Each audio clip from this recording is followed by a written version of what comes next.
నిరీక్షణ prayer house మరియు centres సంఘముల తరపున ప్రభువైన యేసుక్రీస్తు శ్రేష్టమైన నామంలో మీ అందరికీ నా వందనములు. ఈరోజు దేవుని వాగ్దానం న్యాయాధిపతుల గ్రంథం 16వ అధ్యాయం 28వ వచనం.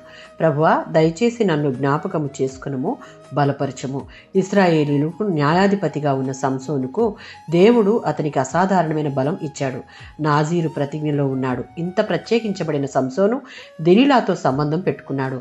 ఆమె ద్వారా అతని బలానికి రహస్యం బయటపడింది. అతని జుట్టు కత్తిరించబడినందుకు దేవుని శక్తి అతనిని విడిచిపోయింది. దాని ఫలితంగా ఫిలిష్తీయులు అతన్ని పట్టుకుని అతని కళ్ళను తీసివేసి అతనిని బానిసగా చేసి అతనిని హేళన చేస్తూ 2 స్తంభాల మధ్య నిలబెట్టిన సమయంలో సంసోను, ప్రభువా, దయచేసి నన్ను జ్ఞాపకం చేసుకుని బలపరచము అని దేవునికి ప్రార్థించాడు.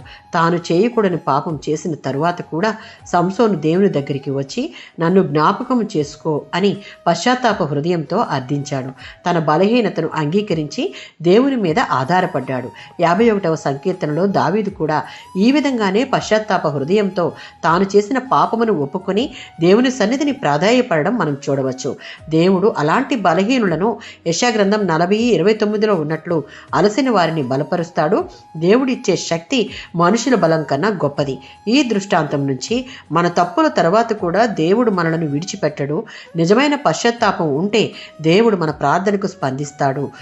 పాపం మనిషిని శారీరకంగా, మానసికంగా బలహీనులను చేస్తుంది. అలాంటి సమయంలో దేవుని బలాన్ని పొందుకోవడం, దేవునిని ఆశ్రయిస్తే దీని ద్వారా నా జీవితం నాశనం అన్నటువంటి చివరి క్షణంలో కూడా మన ఎడల దేవుడు జాలి చూపించి ఆయన కృపను మన మీద కృమ్మరించి బలపరిచి శక్తినిచ్చే దేవుడు. ఆమేన్.